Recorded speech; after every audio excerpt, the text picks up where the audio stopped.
इमाम हादी अलैहिस्सलातु वस्सलाम के सहाबी अबू हाशिम जाफरी, इमाम रज़ा अलैहिस्सलाम से लेकर इमाम ज़माना तक 5 मासूमीन को दर किया अबू हाशिम जाफरी ने। आप अंदाजा करें कितने जलीलुल कद्र सहाबी हैं। 5 मासूमीन को की जिंदगी को दर किया।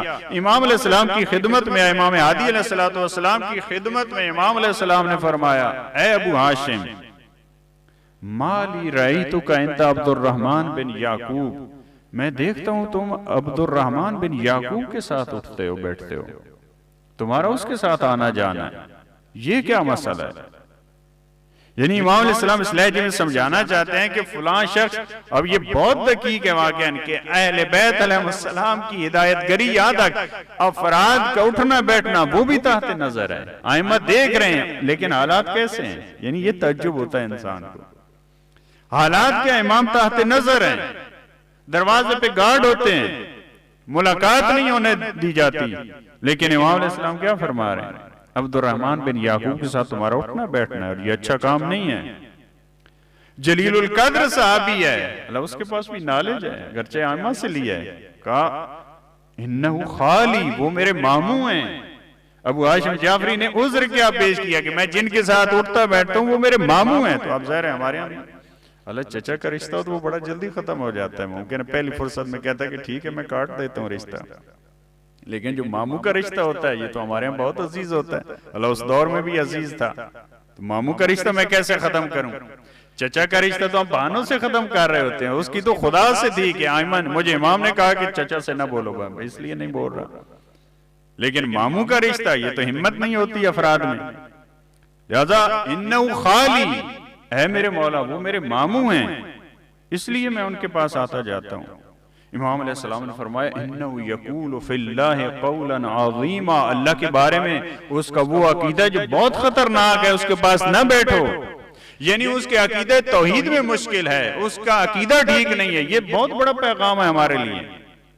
यानी बाज़ दफा हमारे ज़हन में ये होता है कि उसका अकीदा जो है वो अल्लाह, उसका अकीदा अपना है, मेरा अकीदा अपना है। मतलब बाज़ अफराद तो एक किताब नहीं पढ़ी होती, लेकिन इस तरह से अपने आप को महसूस कर रहे होते हैं कि मैं जिस चैनल पे चला जाऊं, जिस शख्सियत की महफिल मजलिस में चला जाऊं, जिसको मैं सुनना शुरू कर दूं, मुझे कुछ भी नहीं होगा, यानी मैं इतना अपने आप को मजबूत समझ रहा होता हूं।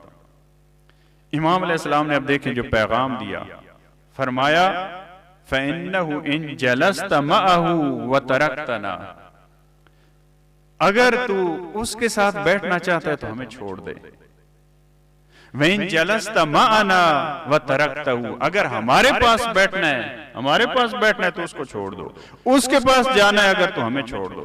यानी इमाम अलैहिस्सलातु वस्सलाम ने जिस फर्द का अकीदा खराब है उसके सामने 2 ऑप्शन रख दिए हैं, या आप उसी के पास जाएं जिसका अकीदा खराब है, जिसके नजरिए की मुश्किल है, उसके साथ बैठना तो आप बैठें। यानी ये वाकई आपको अजीब नहीं लगेगा, 5 आइम्मा के जमाने को दर किया, इतना जलीलुल कद्र फर्द है, उसके पास नॉलेज कम है क्या? यानी बहुत बड़ा नॉलेज है, लेकिन इमाम अलैहिस्सलाम फरमा रहे हैं क्योंकि वो गुमराह है, क्योंकि उसका नजरिया ठीक नहीं है, लिहाजा आपको इजाजत नहीं है।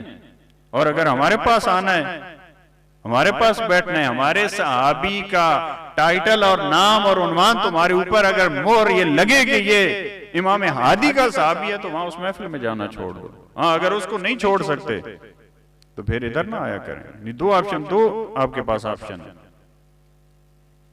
अब इससे जो बड़ी तज्जुब वाली बात है, अब यहाँ पे खामोश हो जाना चाहिए था, लेकिन फिर जवाब दिया, यानी फिर अपना उज़्र, इन्नहु यक़ूलु मा यशा या मा शा, वो उसकी मर्जी है, मौला जो वो कहता है वो कहता है, मेरा तो उससे कोई ताल्लुक नहीं है। बस उसका नजरिया खराब है, हम यही जवाब देते हैं आज, उसका नजरिया खराब है तो उसका अपना नजरिया खराब है। हम में से 90% अफराद यही कहते हैं, जब उनको आ जाता है ये गलत अफराद हैं, हर फर्द को न सुने, हर फर्द को लाइक न करें, हर चैनल में न जाएं, हर बुक को न पढ़ें, हर मैसेज को न खोलें, जब कहा जाता है तो अफराद यही जवाब देते हैं, कहते हैं उसकी तो अपनी बात है, हमारा तो अपना अकीदा, हमारा तो अपना नजरिया।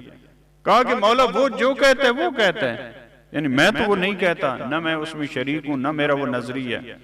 अब इमाम अलैहिस्सलाम ने इत्माम हुज्जत की, यहाँ पे इत्माम हुज्जत वो होती है जिससे आगे कोई जवाब नहीं दिया जाता और इंसान चुप हो जाता है। इमाम अलैहिस्सलाम ने फरमाया, तुम नहीं डरते हो कि उस शख्स पे अल्लाह का अजाब आए और वो तुम्हारे शामिल हाल हो जाए? इस चीज से तुम नहीं डरते हो? तुम वहां पे बैठे हो, अल्लाह का अजाब उस पे है और तुम भी वहां पे अजाब में शामिल हो जाओ, इससे नहीं डरते हो? फिर वहां पे चुप हो गए। अब इसका कोई जवाब नहीं। इमाम अलैहिस्सलाम ने फिर मिसाल दी, फरमाया कि क्या तुमने नहीं पढ़ा उस फर्द का और उस बेटे का तज़किरा जो हजरत मूसा के सहाबा में उनके लश्कर में था? जब वो मिस्र से निकले हजरत मूसा लेके बनी इसराइल को, वहां पे बाप कहां पे है? फिरौन के लश्कर में है। ये बात दफा होता है, तारीख भरी पड़ी है, खत्मी मर्तबत के दौर से लेकर आज तक ऐसे होता है। बाप बेटा, भाई भाई, बाप एक लश्कर में है, बेटा दूसरे लश्कर में, एक भाई एक लश्कर में, दूसरा मद्दे मुकाबिल।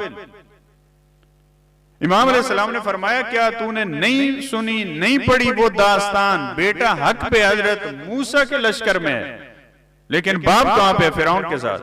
अच्छा, बेटे ने इजाजत मांगी अपने, मैं उसमें कह रहा हूं, इजाजत मांगी कि मैं जाता हूं अपने बाबा को वाज़ नसीहत करता हूं, उनको भी शामिल करता हूं और मैं फिर आ जाता हूं। हजरत मूसा के लश्कर को छोड़ दिया, फिरौन के लश्कर में जो ताक़ुब कर रहा था बनी इसराइल का, उस लश्कर में आके शामिल हुआ। अपने बाप के साथ किस वजह से? वाज़ो नसीहत कर रहा था। ऐसे नहीं है कि उनमें शामिल हो गया या उनकी फिक्र अपनाई, नहीं, अपने बाप को समझा रहा था, यही समझाते उसी में शामिल था। और ये कहां पहुंच गए? वहां पे दरिया नील में पहुंच गए। हजरत मूसा का लश्कर वो आगे निकल गया। जब अजाब आया और ये गर्क हुए तो वो बाप और बेटा दोनों गर्क हुए।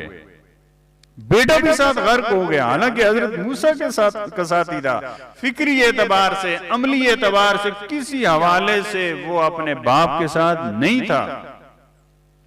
अब तवज्जो करें, हजरत मूसा को खबर दी गई कि वो फलां साहबी, वो फलां फर्द, वो तो अपने बाबा को समझाने गया था कि आपके लश्कर में शामिल करे, लेकिन वहां पे जब अजाब आया, हजरत मूसा का लश्कर जब निकल गया और परवरदिगार ने हुक्म दिया कि रास्ते को ऐसे छोड़ दो, इसको बंद नहीं करना, तो जब पानी आपस में मिले तो वो भी गर्क हो गया। हजरत मूसा ने फरमाया, इन्नहु फी रहमतिल्लाह, वो अल्लाह की रहमत में है। लेकिन जब गुनाहगारों पे अजाब आता है तो जो उनके साथ नेक होते हैं वो भी नहीं बच सकते।